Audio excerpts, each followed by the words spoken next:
ಇತ್ತೀಚೆಗೆ ಸಪ್ತಮಿ ಗೌಡ ಅವರು ತುಂಬಾ ಸುದ್ದಿಯಲ್ಲಿದ್ದಾರೆ. ಸಿನಿಮಾ ಮಾಡಿ ಎಲ್ಲ ಯೂಟ್ಯೂಬರ್ಸ್ಗಳು ಅವರ ಬಾಡಿ ಶೇಮ್ ಮಾಡೋದ್ರ ಮುಖಾಂತರ ಅವರ ಬಾಡಿ ಪಾರ್ಟ್ಗಳನ್ನ ಅವರಿಗೆ ಇಷ್ಟ ಇಲ್ಲದೆ ಅವರ ಪರ್ಮಿಷನ್ ಇಲ್ಲದೆ ಝೂಮ್ ಮಾಡಿ ಅಪ್ಲೋಡ್ ಮಾಡಿ ಮೇಮ್ಸ್ ಮಾಡಿ ಅವರಿಗೆ ಮುಜುಗರ ತರುವಂತ ಕೆಲಸಗಳನ್ನ ಮಾಡಿದ್ದಾರೆ. ಇದರ ವಿರುದ್ಧ ಫಿಲ್ಮ್ ಚೇಂಬರ್ಗೂ ಕೂಡ ಅವರು ಕಂಪ್ಲೇಂಟ್ ಅನ್ನ ಕೊಟ್ಟಿದ್ದಾರೆ.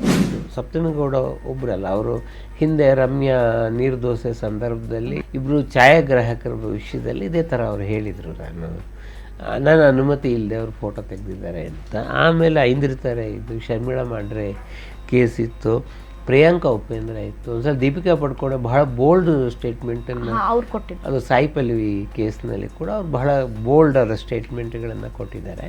ನನಗೆ ಸಪ್ತಮಿ ಗೌಡನಿಗಿಂತಲೂ ಬಹಳ ಆತಂಕ ಇರುವುದು ಚಿತ್ರರಂಗದಲ್ಲಿ ಕೆಲಸ ಮಾಡುವ ಸಹನತಿಯರು.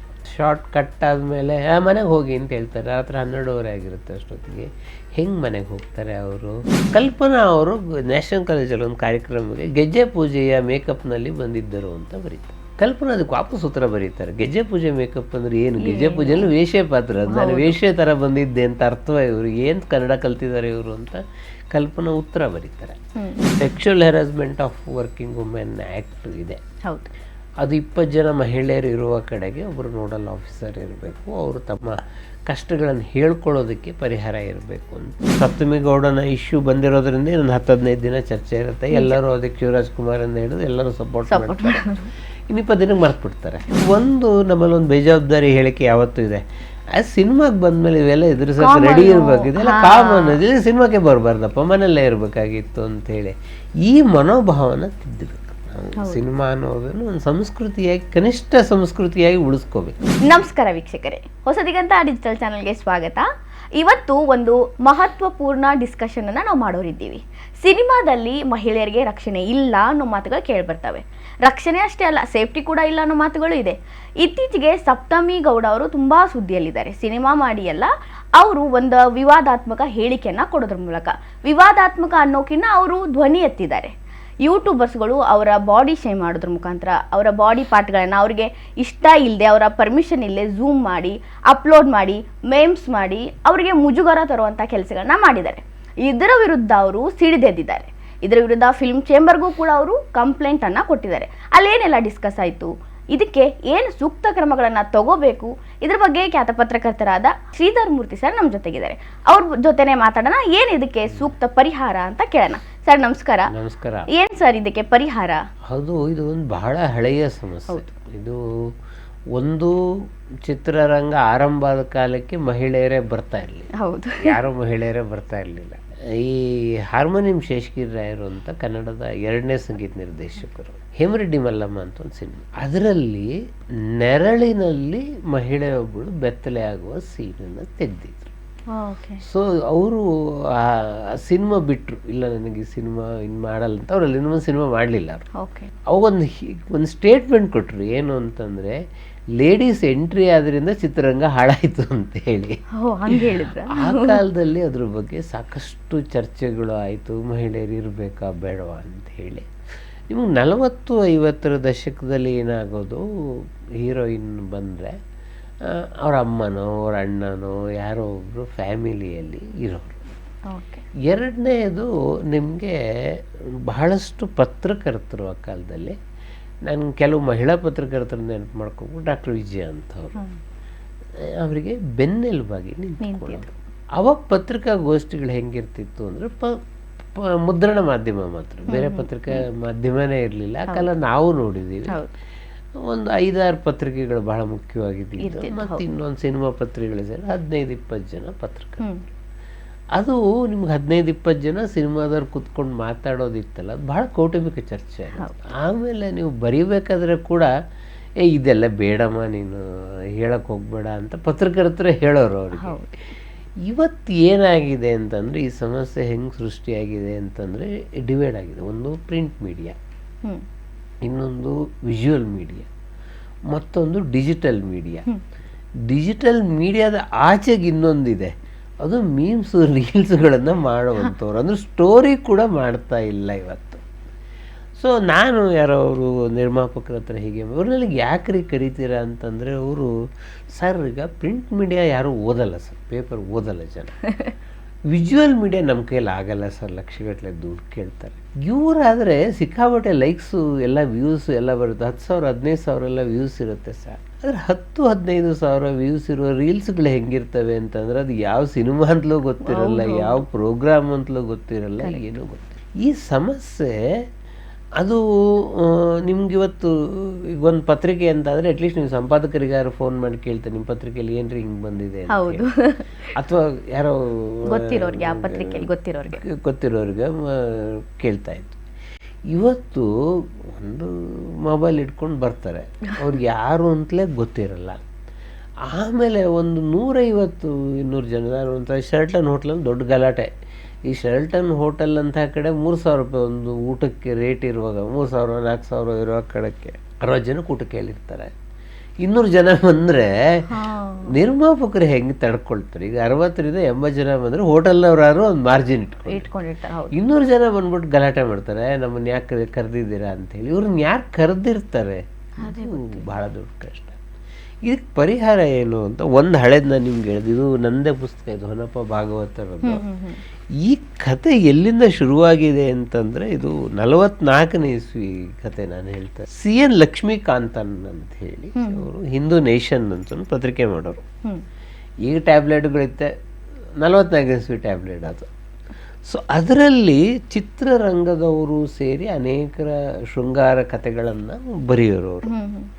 ಅದರಲ್ಲಿ ಒಂದು ಬೋಟ್ ಮೇಲ್ ಮರ್ಡರ್ ಅಂತ ಒಂದು ಸೀರೀಸ್ ಬಂತು. ಬೋಟ್ ಮೇಲ್ ಮರ್ಡರು ಅದು ಲಕ್ಷ್ಮಣ್ ಚೆಟ್ಟಿಯಾರ್ ಅಂತ ಹೇಳಿ ಬಹಳ ದೊಡ್ಡ ಶ್ರೀಮಂತರು. ಅವರ ರೈಲ್ನಲ್ಲಿ ಅವ್ರದ್ದೊಂದು ಕೊಲೆ ಆಗುತ್ತೆ. ಆ ಕೊಲೆಯದೊಂದು ಸೀರೀಸ್ ಬೋಟ್ ಮೇಲ್ ಮರ್ಡರ್ ಅಂತ ಹೇಳಿ. ಅದರಲ್ಲಿ ಒಂದು ದೊಡ್ಡ ಸೆನ್ಸೇಷನ್ ಹೆಡ್ಡಿಂಗ್ ಕೊಡ್ತು. ಈ ಲಕ್ಷ್ಮೀಕಾಂತ ಕೊಲೆಯಲ್ಲಿ ಪ್ರಸಿದ್ಧ ಚಿತ್ರನಟಿಯೊಬ್ಬರು ಭಾಗಿಯಾಗಿದ್ದಾರೆ, ಅವರು ಯಾರು ಎನ್ನುವುದನ್ನು ಮುಂದಿನ ಸಂಚಿಕೆಯಲ್ಲಿ ನೋಡಿರಿ ಅಂತ ಹೇಳಿ. ಆ ಮುಂದಿನ ಸಂಚಿಕೆ ಬರಲೇ ಇಲ್ಲ, ಯಾಕೆಂದರೆ ಈ ಸಂಚಿಕೆ ಬಂದ 2 ದಿನಕ್ಕೆ ಲಕ್ಷ್ಮೀಕಾಂತನ್ ಅವರ ಮರ್ಡರ್ ಆದ ಮೇಲೆ ಸಹಜವಾಗಿ ಚಿತ್ರರಂಗದವ್ರ ಕೈವಾಡ ಇದೆ ಅಂತ ಹೇಳಿ ಗುಮಾನಿಯಾಗಿ ಎಲ್ಲೋ ಸೇರಿ ತ್ಯಾಗರಾಜ್ ಭಾಗವತರು, ಹಾಗೆ ತಮಿಳಿನ ಬಹಳ ದೊಡ್ಡ ಕಲಾವಿದರು ಮತ್ತು ಅವರ ಸಿನಿಮಾಗಳಿಗೆ ಸಾಹಿತ್ಯ ನೀಡ್ತಾ ಇದ್ದ ಇಳಂಗೋವನ್ ಅವರನ್ನು ಬಂಧಿಸ್ತಾರೆ. ಸೊ ಅದು ಅಲ್ಲಿಂದ ಮುಂದಕ್ಕೆ ಅದಕ್ಕೊಂದು ಕಾರಣನೂ ಇರುತ್ತೆ. ತ್ಯಾಗರಾಜ ಭಾಗವತರ ಶೃಂಗಾರ ಕಥೆಗಳು ಇವರೇ ಬರೆದಿರ್ತಾರೆ. ಸೊ ಅದೊಂದು ಮೋಟಿವೇಶನ್ ಆಗಿರಬಹುದು ಅನ್ನೋದೊಂದು ಕಾರಣ ಇರುತ್ತೆ. ಇಲ್ಲಿಂದ ತ್ಯಾಗರಾಜ ಭಾಗವತರ ಕೆರಿಯರೇ ಹೋಗ್ಬಿಡುತ್ತೆ. 2 ವರ್ಷ ಅವ್ರು ಜೈಲಲ್ಲಿ ಇರ್ತಾರೆ, ಅಲ್ಲಿಂದ ಹೊರಗೆ ಬರ್ತಾರೆ, ಸ್ವಂತ ಸಿನಿಮಾ ಮಾಡ್ತಾರೆ. ಏನು ಮಾಡಿದ್ರು ಕೂಡ ಅವರು ಮೊದಲಿನ ಥರಕ್ಕೆ ಆಗಲ್ಲ. ಅವರು ತ್ಯಾಗರಾಜ ಭಾಗವತರು 110 ಪವನ್ ಚಿನ್ನದ ತಟ್ಟೆಯಲ್ಲಿ ಊಟ ಮಾಡ್ತಾಯಿದ್ರು. ಅವರು ಜೈಲಿಗೆ ಹೋದಾಗ ಚಿತ್ರರಂಗ ಅವ್ರ ಬಗ್ಗೆ ಹೇಗೆ ನಡ್ಕೊಳ್ತು ಅನ್ನೋದ್ರ ಬಗ್ಗೆ ಅವ್ರು ಬಹಳ ನಿರಾಶರಾಗ್ತಾರೆ. 49ನೇ ವಯಸ್ಸಿಗೆ ಅವರು ಸಾಯ್ತಾರೆ. ಅದು ಅಂದರೆ ಈ ಥರದ ಸಮಸ್ಯೆ ಇದೆಯಲ್ಲ, ಇದು ಅವತ್ತೇ ಇತ್ತು. ಅವತ್ತೇ ಹೊನ್ನಪ್ಪ ಭಾಗವತರ ವಿಷಯದಲ್ಲೇ ಒಂದು ತ್ಯಾಗರಾಜ ಭಾಗವತರ ಬಹುತೇಕ ಪಾತ್ರಗಳು ಹೊನ್ನಪ್ಪ ಭಾಗವತರ ತಗೊಂಡ ಮಗಳು ತಮಿಳಿನ ಬಹಳ ಮುಖ್ಯ ಕಲಾವಿದರಾಗ್ತಾರೆ. ಆ ಕಾಲದ್ದೇ ಒಂದು ಘಟನೆ ಇದು. ಹೊನ್ನಪ್ಪ ಭಾಗವತರು ಬಹಳ ಪ್ರಸಿದ್ಧರಾದಾಗ ಒಂದಿಷ್ಟು ತಮಿಳ್ನಾಡಿನಲ್ಲಿ ಇವನು ಯಾರೋ ಕರ್ನಾಟಕದಿಂದ ಬಂದು ಇಲ್ಲಿ ಇಷ್ಟೊಂದು ಸಿನಿಮಾ ಮಾಡ್ತಾ ಇದ್ದಾನೆ ಅಂತ ಒಂದು ಅಸೂಯೆ ಇತ್ತು. ರಾಜ್ಕುಮಾರಿ ಅಂತ ಹೇಳಿ ಒಬ್ಬರು ಕಲಾವಿದೆ, ಅವರು ತ್ಯಾಗರಾಜ ಭಾಗವತರ ಜೊತೆಗೂ ಮಾಡ್ತಾಯಿದ್ರು, ಈ ಹೊನ್ನಪ್ಪ ಭಾಗವತರ ಜೊತೆಗೂ ಅವ್ರು ಬಹಳ ಪ್ರಸಿದ್ಧರಾದರು. ಅವರು ಬಹಳ ಒಳ್ಳೆ ಹಾಗೆಲ್ಲ ಚಿತ್ರರಂಗದಲ್ಲಿ ಅವರು ಬಹಳ ಶಾಸ್ತ್ರೀಯ ಗಾಯಕರಾಗಿರ್ತಾರೆ. ಸೊ ಇವರು ಆಗ ಒಂದು ಟ್ಯಾಬ್ಲಾಯ್ಡಲ್ಲಿ ಹೊನ್ನಪ್ಪ ಭಾಗವತರು ಮತ್ತು ರಾಜ್ಕುಮಾರಿಗೆ ಸಂಬಂಧ ಇದೆ ಅಂತ ಹೇಳಿ ದೊಡ್ಡ ಸ್ಟೋರೀಸ್ ಎಲ್ಲ ಪ್ರಕಟ ಆದಾಗ ಅವರು ರಾಜ್ಕುಮಾರಿ ಹೇಳ್ತಾರೆ, ಇಲ್ಲ ಅದಕ್ಕೊಂದು ಕಾನೂನು ಕ್ರಮ ತಗೋಬೇಕು, ನಮ್ಮ ಕೆರಿಯರ್ಗೆ ನಾವು ತ್ಯಾಗರಾಜ ಭಾಗವತರ ಕೆರಿಯರ್ ಹಾಳಾಗಿದ್ದಂತೂ ನೋಡಿದ್ದೇವೆ, ಮತ್ತು ಹೀಗೆ ಆಗಬಹುದು ಅಂತಂದಾಗ ಅವರು ವಾಲ್ಮೀಕಿ ಅಂತ ಸಿನಿಮಾ ಮಾಡ್ತಾ ಇರ್ತಾರೆ ತಮಿಳಲ್ಲಿ.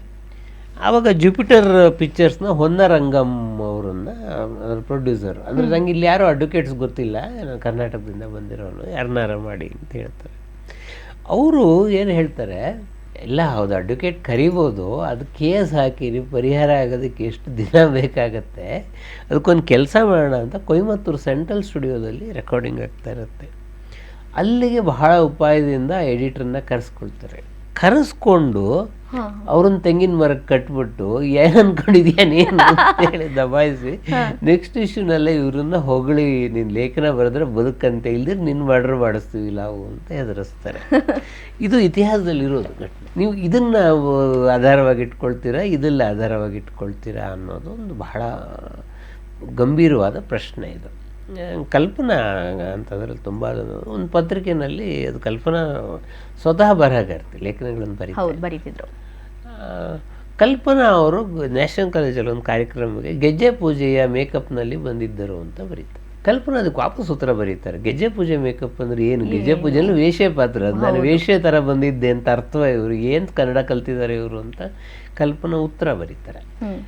ಅದು ಗೊತ್ತಿಲ್ಲದೆ ಬರೆದಿರೋದಲ್ಲ, ಗೊತ್ತಿದ್ದೇ ಬರೆದಿರೋದು. ಈ ಥರದ್ದನ್ನು ನಟಿಯರು ಯಾವಾಗಲೂ ಎದುರಿಸ್ಕೊಂಡು ಬಂದಿದ್ದಾರೆ.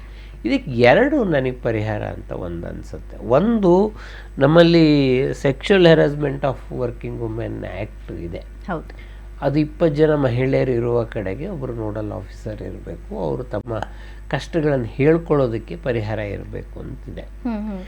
ಕನ್ನಡ ಚಿತ್ರರಂಗ ಇಷ್ಟು ದೊಡ್ಡ ಇಂಡಸ್ಟ್ರಿ, ನಮ್ಮಲ್ಲಿ ಅದಕ್ಕೊಂದು ಸೆಲ್ಲೇ ಇಲ್ಲ, ಹೇಳ್ಕೊಳ್ಳೋದಕ್ಕೆ ಅವಕಾಶವೇ ಇಲ್ಲ. ಸೊ ನೀವು ಒಂದು ಸಿನಿಮಾ ಟೈಟ್ಲ್ ಕಾರ್ಡ್ ನೋಡಿದ್ರೆ ಅದರಲ್ಲಿ ವಾಹನ ಚಾಲಕರಿಂದ ಹಿಡಿದು ಎಷ್ಟು ಜನ ಇರ್ತಾರೆ ಅಂದರೆ ಟೈಟ್ಲ್ ಕಾರ್ಡಲ್ಲಿ ಇರೋರು, ಟೈಟ್ಲ್ ಕಾರ್ಡಲ್ಲಿ ಇಲ್ಲದೆ ಇರೋರು ಬಹಳ ಜನ ಇರ್ತಾರೆ ಒಂದು ಸಿನಿಮಾ ಕೆಲಸ ಮಾಡೋರು. ಸೊ ನನಗೆ ಸಪ್ತಮಿ ಗೌಡನಿಗಿಂತಲೂ ಬಹಳ ಆತಂಕ ಇರುವುದು ಚಿತ್ರರಂಗದಲ್ಲಿ ಕೆಲಸ ಮಾಡುವ ಸಹನಟಿಯರು. ಸೊ ನಿಮಗೆ ಯಾವುದೋ ಒಂದು ರೋಡ್ ಆಕ್ಸಿಡೆಂಟ್ ಸೀನು, ಆ ಟೊಮೆಟೊ ಕಿಚಪ್ ಹಚ್ಕೊಂಡು ನೀವು 4 hours 5 hours ಬಿದ್ದಿರಬೇಕು ಅಲ್ಲಿ, ಆಮೇಲೆ ಶಾರ್ಟ್ ಕಟ್ ಆದಮೇಲೆ ಮನೆಗೆ ಹೋಗಿ ಅಂತ ಹೇಳ್ತಾರೆ. ರಾತ್ರಿ 12 ಆಗಿರುತ್ತೆ ಅಷ್ಟೊತ್ತಿಗೆ. ಹೆಂಗೆ ಮನೆಗೆ ಹೋಗ್ತಾರೆ ಅವರು? ಅಥವಾ ನಿಮಗೆ ಈಗ ಕಾರವಾನ್ಗಳು ಬಂದಿದೆ, ಈಗ ಬಂದಿದೆ. ಸೊ ಸಿನಿಮಾ ನಟಿಯರಿಗಾದರೆ ಕಾರವಾನ್ಗಳು ಅವರ ಇದನ್ನು, ಸಹ ನಟಿಯರಿಗೆ ಈ ಸೌಲಭ್ಯ ಇರಲ್ಲ. ಅವ್ರು ಎಲ್ಲಿ ಡ್ರೆಸ್ ಚೇಂಜ್ ಮಾಡಬೇಕು, ಅವರ ಚಿಕ್ಕ ಮಗು ಇದ್ದರೆ ಅದಕ್ಕೆ ಎಲ್ಲಿ ಹಾಲು ಕುಡಿಸ್ಬೇಕು, ಈ ಥರದ ಸಮಸ್ಯೆಗಳನ್ನು ಸಹ ನಟಿಯರು ಯಾವತ್ತೂ ಎದುರಿಸ್ತಾ ಬಂದಿದ್ದಾರೆ. ನಮ್ಮಲ್ಲಿ ಕಲಾವಿದರ ಸಂಘ ಇದೆ, ಕಲಾವಿದೆಯರ ಸಂಘ ಇಲ್ಲ. ಹೌದು, ಅದು ಬಹಳ ವಿಚಿತ್ರ. ಅದು ಕಲಾವಿದೆಯರ ಸಂಘ ಇರುವ ಅವಶ್ಯಕತೆ ಬಹಳ ಇದೆ. ಅದು ನಾನು ಒಂದ್ಸಲ ಯಾವುದೋ ಒಂದು ಪ್ರಶ್ನೆ ಮಾಡುವಾಗ BK ಸುಮಿತ್ರಾ ಅವರನ್ನು ಕೇಳಿದೆ, ಯಾಕೆ ಸಂಗೀತ ನಿರ್ದೇಶಕಿಯರು ಬರಲ್ಲ ನಮ್ಮಲ್ಲಿ, ಗಾಯಕಿಯರು ಬರ್ತಾರೆ. ಕನ್ನಡದಲ್ಲಿ ಸಂಗೀತ ನಿರ್ದೇಶಕಿಯರು, ಕನ್ನಡ ಅಲ್ಲ ಭಾರತೀಯ ಚಿತ್ರರಂಗದ ಸಂಗೀತ ನಿರ್ದೇಶಕಿಯರು ಬಹಳ ಬೆರಳೆಣಿಕೆ ಅಷ್ಟು. ಯಾಕೆ ಅಂತಂದರೆ ನಿಮಗೆ ಪುರುಷ ಸಮಾಜದ ಜೊತೆಗೆ ನಾವು ಕೆಲಸ ಮಾಡೋಕ್ಕಾಗಲ್ಲ. ನಾವು ಹಾಡು ಹೇಳಿ ಬಂದ್ಬಿಡಬಹುದು. ಸಂಗೀತ ನಿರ್ದೇಶನ ಅಂದರೆ ಅವನ ಇನ್ಸ್ಟ್ರೂಮೆಂಟ್ ಅವನನ್ನು ನಾವು ಕಂಟ್ರೋಲ್ ಮಾಡಬೇಕು, ರೆಕಾರ್ಡಿಂಗನ್ನು ಕಂಟ್ರೋಲ್ ಮಾಡಬೇಕು, ವಾಯ್ಸ್ ಓವರ್ ನೋಡಬೇಕು, ಡೈರೆಕ್ಟರ್ ಜೊತೆ ಡಿಸ್ಕಷನ್ ಮಾಡಬೇಕು, ಪ್ರೊಡ್ಯೂಸರ್ ಜೊತೆ ಡಿಸ್ಕಷನ್ ಮಾಡಬೇಕು. ಈ ಸೇಫ್ಟಿ ವಾತಾವರಣ ನಮ್ಮಲ್ಲಿ ಇಲ್ಲ ಅಂತ. ಅದು ನಿಮ್ಗೆ ಸಂಗೀತ ನಿರ್ದೇಶಕಿಯರಿಗೆ ಈ ಸಮಸ್ಯೆ ಆಗೋದಾದರೆ ಕಲಾವಿದರಿಗೆ ಅಂತ ಸಮಸ್ಯೆ. ಆಮೇಲೆ ಇವತ್ತಂತೂ ಬರ್ತಾ ಇರೋ ಸಿನಿಮಾಗಳು ನೋಡಿದ್ರೆ ಅದಕ್ಕೊಂದು ಮಾರಲ್ ಚೌಕಟ್ಟಿಲ್ಲ, ಹೆಂಗೆ ತೋರಿಸ್ಬೇಕು ಅನ್ನೋದಿಲ್ಲ. ಇದು ಬಹಳ ದೊಡ್ಡ ಸಮಸ್ಯೆ. ಇದು ಒಂದು ಪರಿಹಾರ. ಬಹುಶಃ ನಮಗೆಲ್ಲ ಸೆಟ್ನಲ್ಲಿ ನಿರ್ಮಾಪಕರು ಇದೊಂದು ಡಿಸಿಷನ್ ತಗೋಬೇಕು. ಮಹಿಳೆಯ ಸೇಫ್ಟಿಗೆ ಒಂದು ಸೂಕ್ತವಾದ ಇದನ್ನು ಮಾಡಬೇಕು. ಎರಡನೇದು, ನಾನು ಚಲನಚಿತ್ರ ವಾಣಿಜ್ಯ ಮಂಡಳಿಗೆ ಡಾಕ್ಟರ್ ಜಯಮಾಲ ಅವರು ಅಧ್ಯಕ್ಷರಾಗಿದ್ದಾರೆ. ಅವರು ಇಂತಹ ಅನೇಕ ಮಹಿಳಾ ಪರ ಸಂಘಟನೆಗಳಲ್ಲಿ ಕೆಲಸ ಮಾಡ್ತಾರೆ. ಅವರು ವೇಶ್ಯಾವಾಟಿಕೆ ನಿರ್ಮೂಲನಾ ಸಮಿತಿ ಅಧ್ಯಕ್ಷರು ಕೂಡ ಆಗಿದ್ದರು. ಅವರು ಈ ಥರದ ಮಹಿಳೆಯರಿಗೆ ರಕ್ಷಣೆ ಕೊಡುವ ಅನೇಕ ಮೆಜರ್ಗಳನ್ನ ತಗೊಂಡಂಥವ್ರು. ನನಗೇನು ಅಂದರೆ ಅವರ ಅಧ್ಯಕ್ಷರಾದಾಗ ಇಲ್ಲಿ ಒಂದು ಕೌನ್ಸಿಲಿಂಗ್ ಸೆಂಟರ್ ಬೇಕು. ಈಗ ನಿಮಗೆ ಹೇಳ್ತಾರೆ, ನಾವು ಸೈಬರ್ ಕ್ರೈಮಿಗೆ ಕಂಪ್ಲೇಂಟ್ ಮಾಡ್ತೀವಿ ನಾವು ಅಂತ ಹೇಳ್ತಾರೆ. ನೀವು ಪೊಲೀಸ್ ಸ್ಟೇಷನಿಗೆ ಕಂಪ್ಲೇಂಟ್ ಮಾಡಿದ್ರೆ ಸುಲಭ ಅಲ್ಲ ಸೈಬರ್ ಕ್ರೈಮ್. ಆಮೇಲೆ ಸೈಬರ್ ಕ್ರೈಮಲ್ಲಿ ಏನಾಗಿದೆ, ನಿಮಗೆ 2002 ಆದಮೇಲೆ ಇತ್ತೀಚೆಗೆ ಒಂದು ಹೊಸ ಅಮೆಂಡ್ಮೆಂಟ್ಗಳಾಗಿದೆ. ಅಲ್ಲಿ ನಿಮಗೆ ಎಷ್ಟೋ ಜನ ಪೊಲೀಸ್ ಕಾನ್ಸ್ಟೇಬಲ್ಗಳಿಗೆ ಹೊಸ ಸೆಕ್ಷನ್ಗಳು ಗೊತ್ತಿರಲ್ಲ. ನೀವು ರಾಂಗ್ ಸೆಕ್ಷನಲ್ಲಿ ಕೇಸ್ ಹಾಕಿದ್ರೆ ಕೇಸ್ ಸ್ಟ್ಯಾಂಡ್ ಆಗಲ್ಲ. ಎಷ್ಟೋ ಸೆಕ್ಷನ್ಗಳು ಅಬಾಲಿಷ್ ಆಗಿದೆ. ಸೊ ಇದೆಲ್ಲವನ್ನು ನೀವು ಗಮನದಲ್ಲಿ ಇಟ್ಕೊಳ್ಬೇಕು. ಹಾಗಾಗಿ ನಾನು ಎಕ್ಸ್ಪೆಕ್ಟ್ ಮಾಡೋದು ಇದು, ಸಪ್ತಮಿಗೌಡ ಒಬ್ಬರಲ್ಲ, ಅವರು ಹಿಂದೆ ರಮ್ಯಾ ನೀರ್ದೋಸೆ ಸಂದರ್ಭದಲ್ಲಿ ಇಬ್ಬರು ಛಾಯಾಗ್ರಾಹಕರ ವಿಷಯದಲ್ಲಿ ಇದೇ ಥರ ಅವರು ಹೇಳಿದರು, ನನ್ನ ಅನುಮತಿ ಇಲ್ಲದೆ ಅವರು ಫೋಟೋ ತೆಗೆದಿದ್ದಾರೆ ಅಂತ. ಆಮೇಲೆ ಐಂದ್ರಿತಾರೆ ಇದು ಶರ್ಮಿಳಾ ಮಾಡ್ರೆ ಕೇಸ್ ಇತ್ತು. ಪ್ರಿಯಾಂಕಾ ಉಪೇಂದ್ರ ಇತ್ತು, ಒಂದ್ಸಲ ದೀಪಿಕಾ ಪಡ್ಕೋಣೆ ಬಹಳ ಬೋಲ್ಡ್ ಸ್ಟೇಟ್ಮೆಂಟನ್ನು ಅವ್ರು ಕೊಟ್ಟಿದ್ರು. ಕೊಟ್ಟಿದ್ದ ಉದಾಹರಣೆಗಳು ನಮ್ಮ ಹತ್ರ ಇದೆ. ಅದು ಸಾಯಿ ಪಲ್ಲವಿ ಕೇಸ್ನಲ್ಲಿ ಕೂಡ ಅವ್ರು ಬಹಳ ಬೋಲ್ಡ್ ಆದ ಸ್ಟೇಟ್ಮೆಂಟ್ಗಳನ್ನು ಕೊಟ್ಟಿದ್ದಾರೆ. ಸೊ ಇದು ಈ ಪರ್ಸ್ನಲ್ ಬೌಂಡ್ರೀಸ್ ಇದೆಯಲ್ಲ, ನೀವು ಯಾವುದನ್ನು ತೆಗಿಬೇಕು ಯಾವುದನ್ನು ತೆಗೆಯಬಾರದು ಅಂಥೇಳಿ ಇದನ್ನು ಹೇಳ್ಕೊಳ್ಳೋದಕ್ಕೆ ನಿಮಗೊಂದು ಜಾಗ ಬೇಕು. ಅಲ್ಲಿ ಯಾರು ಇರಬೇಕು ಈ ಕೌನ್ಸಿಲ್ನಲ್ಲಿ ಅಂತಂದರೆ, ಒಬ್ಬ ಹಿರಿಯ ನಟಿ ಇರಬೇಕು, ಅನುಭವಿಸಿ ಥರದನ್ನು ನೋಡಿರೋರು ಬೇಕು. ಒಬ್ಬರು ನಿಮಗೆ ಅಡ್ವೊಕೇಟ್ ಬೇಕು, ಸೈಬರ್ ಆ್ಯಕ್ಟ್ ಗೊತ್ತಿರೋರು ಬೇಕು. ಇನ್ನೊಬ್ಬರು ನಿಮಗೆ ನಿಮ್ಮ ಅನ್ಸಂತ ಕಡೆ ಸಿಗ್ತಾರೆ, ಸೈಕಾಲಜಿಕಲ್ ಕೌನ್ಸಿಲರ್ ಬೇಕು. ಕೆಲವು ಸಲ ತುಂಬ ದೊಡ್ಡ ಆಘಾತವನ್ನು ಎದುರಿಸಿದಾಗ ಹೇಳ್ಕೊಳಕ್ಕಾಗಲ್ಲ, ಅವ್ರಿಗೆ ಹೇಳ್ಕೊಳ್ಳುವ ಮನಸ್ಥಿತಿ ತರಬೇಕು. ಇದು ಬಹಳ ತುರ್ತಾಗಿ ಆಗಬೇಕಾದ ಕೆಲಸ. ಇದು ನಮ್ದಲ್ಲ ಅಂತ ನೀವು ಕಲಾವಿದರ ಸಂಘದವ್ರು ಮಾಡಿ, ಇಲ್ಲಿದ್ರೆ ನಮ್ಮ ಚಲನಚಿತ್ರ ಅಕಾಡೆಮಿನವ್ರು ಯಾರೋ ಒಬ್ಬರು ಮಾಡಿ ಇದನ್ನು. ಬಟ್ ಇದು ತುಂಬ ತುರ್ತಾಗಿ ಆಗಬೇಕು. ಎರಡನೇದು ಇದನ್ನು ನಿಯಂತ್ರಿಸಬಹುದಾದ ಸಂಗತಿ ಏನು ಅಂತಂದರೆ, ಮೊದಲು ಸಿನಿಮಾ ಸೆಟ್ಟಿಗೆ ಯಾರು ಬರಬೇಕು ಅನ್ನೋದ್ರ ಬಗ್ಗೆ ಒಂದು ಸ್ಪಷ್ಟ ಅಂಡರ್ಸ್ಟ್ಯಾಂಡಿಂಗ್ ಇತ್ತು. ಎಲ್ಲ ಚಿತ್ರೀಕರಣಕ್ಕೂ ಪತ್ರಕರ್ತರನ್ನ ಕರ್ಕೊಂಡು ಹೋಗ್ತಿರಲಿಲ್ಲ. ಯಾವುದೇ ಸ್ಪೆಸಿಫಿಕ್ ಚಿತ್ರೀಕರಣಕ್ಕೆ ಇವರೇ ಆಯ್ದ ಪತ್ರಕರ್ತರನ್ನ ಕರ್ಕೊಂಡು ಹೋಗೋರು. ಈಗ ನಿಮಗೆ ಇಷ್ಟೊಂದು ಡಿಜಿಟಲ್ ಮೀಡಿಯಾ ಬಂದಿದೆ, ಒಂದು ಮೆಸೇಜ್ ಇದ್ದರೆ ಯಾರೋ ಫಾರ್ವರ್ಡ್ ಮಾಡ್ತಾರೆ, ಇನ್ಯಾರಿಗೋ ಸಿಗುತ್ತೆ, ಯಾರೋ ಕರಿಬೇಕು ಅಂತಿಲ್ಲ. ಇದೊಂಥರ ಮಾರಮ್ಮನ ಜಾತ್ರೆ ಥರ ಎಲ್ಲರೂ ಬಂದು ಸೇರ್ಕೊಂಡಿರ್ತಾರೆ. ಇದು ನೀವು ಕಂಟ್ರೋಲ್ ಮಾಡಬೇಕು. ಆಮೇಲೆ ಎಷ್ಟು ಸಿನಿಮಾಗೆ ಸಂಬಂಧಪಟ್ಟ ಕೆಲವು ಖಾಸಗಿ ಕಾರ್ಯಕ್ರಮಗಳು ನಾನು ಎಷ್ಟೋ ಸಲ ನೋಡಿದ್ದೀನಿ. ಅದು ಯಾರೋ ಸತ್ತಿರ್ತಾರೆ, ಹಿರಿಯ ನಟರು ಸತ್ತಿರ್ತಾರೆ, ಅವ್ರನ್ನ ನೋಡೋದಕ್ಕೆ ಯಾರೋ ಬರ್ತಿರ್ತಾರೆ. ಇವರು ಅದನ್ನೆಲ್ಲ ರೀಲ್ಸ್ ತೆಗೆದು ಫೋಟೋ ತೆಕ್ಕೊಂಡು ರೀಲ್ಸ್ ಮಾಡಿ 1 ನಿಮಿಷದ್ದು 1.5 ನಿಮಿಷದ್ದು ಹಾಕ್ತಾರೆ. ಇವ್ರಿಗೆ ಯಾರು ಅವರು ಅಂತಲೂ ಗೊತ್ತಿರಲ್ಲ, ಹೆಸರುಗಳು ಕೂಡ ತಪ್ಪು ಹಾಕಿರ್ತಾರೆ. ಆಮೇಲೆ ಇವ್ರು ಹುಡುಕ್ತಾ ಇರೋದು ಏನು ಅಂತಂದರೆ, ಯಾವ್ದು ಎಕ್ಸ್ಪೋಜರ್ ಆ್ಯಂಗಲ್ ಸಿಕ್ಕುತ್ತೋ ಅದನ್ನು ಮಾತ್ರ ಇಟ್ಕೊಂಡು ಮೀಮ್ಸ್ಗಳನ್ನು ಮಾಡ್ತಾ ಇದ್ದಾರೆ. ಇದನ್ನು ನೀವು ಯಾರನ್ನು ಕರಿಬೇಕು ಯಾರನ್ನು ಕರಿಬಾರ್ದು ಅನ್ನೋ ಕಂಟ್ರೋಲನ್ನು ಪ್ರೊಡ್ಯೂಸರ್ಗಳು ತಗೊಳ್ಳೋ ಅವಶ್ಯಕತೆ ಇದೆ ಇವತ್ತು. ಆಮೇಲೆ ನೀವು ಎಲ್ಲಕ್ಕೂ ಎಲ್ಲರನ್ನ ಕರಿಬೇಕಾಗಿಲ್ಲ. ನೀವು ಸಿನಿಮಾ ಶುರುವಾದಾಗ ಒಂದ್ಸಲ ಹೇಳಿದ್ರೆ, ಮುಗಿಸಿದಾಗ ಒಂದ್ಸಲ ಹೇಳಿದ್ರೆ ಸಾಕು.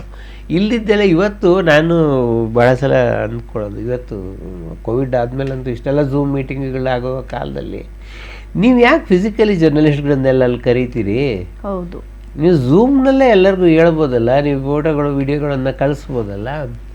ಸೊ ಹಾಗಾಗಿ ಚಿತ್ರರಂಗದಲ್ಲಿ ಚಿತ್ರರಂಗದ ಗುಣಮಟ್ಟ ಹೆಚ್ಚಾಗಬೇಕಾದ್ರ ಜೊತೆಗೆ ಸೇಫ್ಟಿ ಕೂಡ ಬಹಳ ಮುಖ್ಯ ಆಗೋ ರೀತಿಯಲ್ಲಿ ಚಿತ್ರರಂಗ ಎಲ್ಲರೂ ಕೂತು ಯೋಚನೆ ಮಾಡುವ ಅವಶ್ಯಕತೆ ಇದೆ. ಅಂದರೆ ಇದು ಏನಾಗುತ್ತೆ, ಈಗ ಒಂದು ಸಪ್ತಮಿ ಗೌಡನ ಇಶ್ಯೂ ಬಂದಿರೋದ್ರಿಂದ ಒಂದು 10-15 ದಿನ ಚರ್ಚೆ ಇರುತ್ತೆ. ಎಲ್ಲರೂ ಅದಕ್ಕೆ ಶಿವರಾಜ್ ಕುಮಾರ್ ಅಂತ ಹೇಳಿದ್ರು, ಎಲ್ಲರೂ ಸಪೋರ್ಟ್ ಮಾಡ್ತಾರೆ. 20 ದಿನಕ್ಕೆ ಮರ್ತ್ಬಿಡ್ತಾರೆ. ಮತ್ತು ಇನ್ಯಾರೋ ಒಬ್ಬಳಿಗೆ ಇದೇ ಸಮಸ್ಯೆ ಆಗುತ್ತೆ. ಇದಂದರೆ ಇದು ಇಲ್ಲಿಗೆ ನಿಲ್ಲಲ್ಲ. ಇದು ಆವಾಗ ಮತ್ತೆ ಇನ್ನೊಂದು ರೌಂಡ್ ಚರ್ಚೆ ಆಗುತ್ತೆ. ಅದರಿಂದ ಈಗ ಚರ್ಚೆಗೆ ಬಂದಿರೋದ್ರಿಂದ ಈಗ ಒಂದು ನಿರ್ಧಾರವನ್ನು ತಗೋಬೇಕು ಅಂತ ನಾವು ಬಹುಶಃ ಒಂದು ಆಗ್ರಹಿಸಬೇಕು. ಯಾಕಂದರೆ ನಾನು ತುಂಬ ಸಲ ಈ ಪ್ರಶ್ನೆಗಳನ್ನು ಎತ್ತಿದ್ದೀನಿ ನಾನು. ಈಗ ಒಟ್ಟಿನಲ್ಲಿ ಆ ರೀತಿ ಆದ್ರೆ ಮಾತ್ರ ಇದು ಸರಿ ಹೋಗುತ್ತೆ ಅಂತ. ಸರಿ ಹೋಗುತ್ತೆ, ಇಲ್ಲಿ ಇನ್ನೊಬ್ರಿಗೆ ಮತ್ತೆ ಇದೇ ಸಮಸ್ಯೆ ಆಗುತ್ತೆ. ಮತ್ತೆ ಮರ್ತೋಗ್ತಾರೆ ಜನ, ತುಂಬಾ ಬೇಗ ಮರೆಯೋದನ್ನ ತುಂಬಾ ಬೇಗ ಕಲ್ತ್ಬಿಟ್ಟಿದ್ದಾರೆ. ಹೌದು. ಆಮೇಲೆ ಅದು ಒಂದು ನಮ್ಮಲ್ಲಿ ಒಂದು ಬೇಜವಾಬ್ದಾರಿ ಹೇಳಿಕೆ ಯಾವತ್ತೂ ಇದೆ. ಸಿನಿಮಾಗೆ ಬಂದ್ಮೇಲೆ ಇವೆಲ್ಲ ಎದುರಿಸೋಕೆ ರೆಡಿ ಇರಬೇಕು, ಇದೆಲ್ಲ ಕಾಮನ್. ಇದು ಸಿನಿಮಾಕ್ಕೆ ಬರಬಾರ್ದಪ್ಪ, ಮನೆಯಲ್ಲೇ ಇರಬೇಕಾಗಿತ್ತು ಅಂಥೇಳಿ. ಅಂದರೆ ನಮ್ಮಲ್ಲಿ ಒಂದು ಬಹಳ ಸೂಕ್ಷ್ಮವಾದ ವ್ಯತ್ಯಾಸ ಇದೆ. ಅಂದರೆ ಒಂದು ಸಂಸ್ಕೃತಿ, ಸಿನಿಮಾ ಅನ್ನೋದು ಒಂದು ಸಂಸ್ಕೃತಿ ಅಂದ್ಕೊಂಡೆ ಯಾರು ಹಿಂಗೆ ಮಾತಾಡಲ್ಲ.